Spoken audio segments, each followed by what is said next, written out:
Nice little punk song going. Dave, Richard, CBS Sports, live from Florida. Good morning.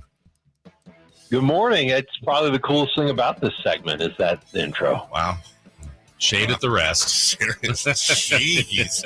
Ho, ho, I'm giving ho. shit at myself, too. I mean, we're talking about fantasy football and, low-key talking about Carmichael Dave's fantasy football. So it's not like this is something that's going to benefit the millions and millions tuning in Northern California. You just reminded me of something. I'm the guy that once called Pete Rose the home run king, and he corrected me live on the air. You're actually in my top 5. This is the anniversary. You're in my top 5 of all-time moments on the air. Do you remember it was around this time last year what happened? No. I asked you about all your Christmas traditions and things that you yes. Yeah, Dave, I'm Jewish. How you doing? Yeah, exactly. All right. Well, there you go. And by the way, I am half, and I am a terrible half Jewish person. I apologize. Hanukkah hasn't started yet, has it? Isn't that next one? No, it has not started yet. Okay. I don't know when it starts either. So my full Jewishness is as bad as your half Jewish. I want to ask you before we get into it, Dave, first off, because you do cover the sport, but you are also a fan of the sport. You can't do what you do without loving the sport. Were you able to, like I was, to suspend any personal feelings you may have about the Rams, about Baker Mayfield, whatever? Were you able to suspend and just enjoy what happened last night? Yeah, I mean, I thought it was interesting, but I couldn't enjoy it because I was thinking too much about Josh McDaniels' legacy with the Raiders and how it's officially like, what would he have to do if he managed to somehow keep his job after this year? Yeah. To rinse this one from the record books. And it kind of got me thinking, Dave, the Raiders were up 23-7 going into the fourth quarter against Arizona.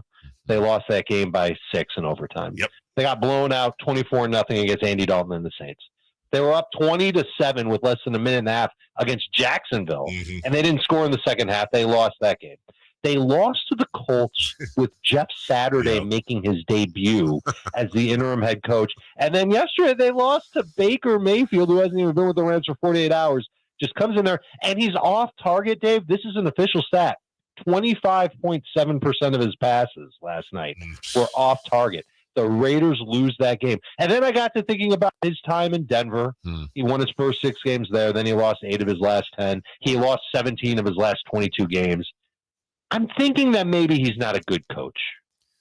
Yeah, and it's just brutal for them, Dave. You think about, the way they invented these ways to lose these games, and I know in your world you're thinking fantasy. They actually have some decent fantasy plays in Jacobs and Adams, but like going forward, it just feels like their spirit's got to be broken. Are those guys still worth playing? Not, this week, hopefully you already played them, but going forward, you still go with guys like Jacobs and Adams?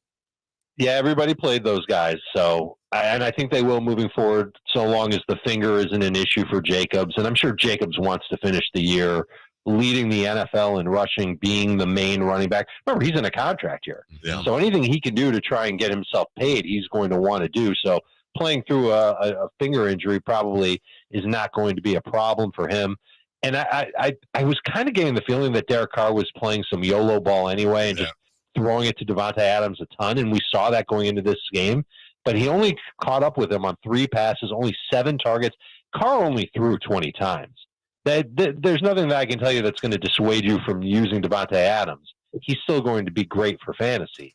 But I think Derek Carr is going to be out of the circle of trust, as we say, especially now that there will be no more bye weeks after this week. Every quarterback that's any good will be available to fantasy managers. Derek Carr is probably going to sit on the bench in 1 quarterback leagues. There's another note in there, too, with 15 seconds and no Rams timeouts left. A pass to the middle of the field ends the game. So what do the Raiders do? They clog the middle of the field. They leave single coverage on the outside and in the end zone. Yep. It's just absolute malpractice. So that aside, I don't, and I'm sure you don't want to get too silly about Baker Mayfield or anything, but Cam Akers, I had to put him in, for example. Let's talk about my team, of course. I had to put him in. I know a lot of people had issues. I had to play him last night. I got lucky at the end with that touchdown. But do you have, going into next week, anyone Rams worthy that you would stick in that changed last night at all? No, nothing that changed last night. Not yet. Other than Baker Mayfield in a 2-quarterback league or a super flex league, and I'm desperate to find that second quarterback, then yes, Baker would qualify. But again, a fourth of his throws were off target. That's really tough to swallow. And we know that Baker was really bad in Carolina, so I'm not convinced that he's going to be great for this offense. But he had receivers making plays. He had Skoranek and Van Jefferson with the touchdown. Tutu Atwell had 10 PPR points. So those guys could be, I don't even know if they qualify as like good bench receivers in fantasy, but depending on your league, if you're starting 4 or more wide receivers from week to week, maybe they qualify in full PPR as guys you might want to have at the ready in case you incur some serious injuries. But yeah, you got real lucky with Akers because he had that fumble in the game, had the touchdown late. He outscored Devontae Adams in half PPR. Wow. And I'm playing for the number 1 seed in my dynasty league, and there's only one bye, and it goes to the number 1 seed, obviously.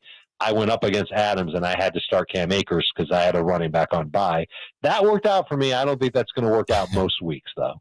Dave, there's a lot. Speaking of buys, the Falcons, Bears, Packers, Saints, Commanders, and Colts. So 6 teams out. We're nearing the end. So playing guys obviously this week is going to be very important. Who to play? Thinking on that, would a guy like Brock Purdy? You might have to be desperate. You might have to have 2 quarterbacks on bye. But Purdy desperate. Where does he rank on your list of QB plays this week?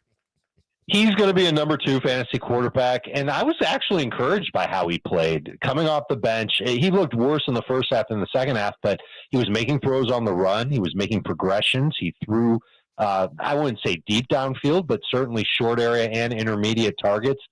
I think he can be okay. I think he can be serviceable for the 49ers rest of season. And given who they have at receiver, tight end, at running back, there's a chance for him to have a couple of decent games. And when I say decent, I'm not talking even about 20 fantasy points. I'm talking about 18 fantasy points. Or if you're in a league like Dave prefers, we only get 4 points for a passing touchdown. Now we're talking about 14 fantasy points. And I don't know if that gets people excited or not, but that's what it is. One thing. Purdy's track record at Iowa State in 3 of his 4 years there, he threw at least 24% of his targets to tight ends. He played with a guy named Charlie Collar there. And Collar had 6 of his 19 touchdowns last year. Purdy's going to lean on Kittle again. There were a couple of plays where Kittle got open, Purdy didn't fire. I bet they're practicing them this week, and they're going to need to throw against Tampa Bay. That's a really good run defense. I'm not running away from George Kittle just because Brock Purdy's under center. Dave Richard, CBS Sports with us. Dave, I'm dealing with it. I know a lot of other people are dealing with the Lamar Jackson situation. We're late in that year. People are hoarding.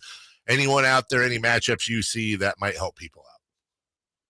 I missed what you said, Dave. I had a technical gaffe on my end. Oh, sorry. I was just saying with the Lamar Jackson situation in Baltimore and this late in the year, are there any matchups you see out there if someone needs a last-minute quarterback that might be available?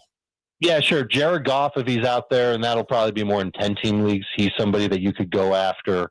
I like Mac Jones to have a bounce-back game for the Patriots against the Cardinals. That Arizona defense, they're good at not giving up the big play, but they're bad at allowing a lot of small plays, and that's what Mac Jones has been doing a lot of lately, so I don't mind him. Mike White's going to be out there in a lot of leagues.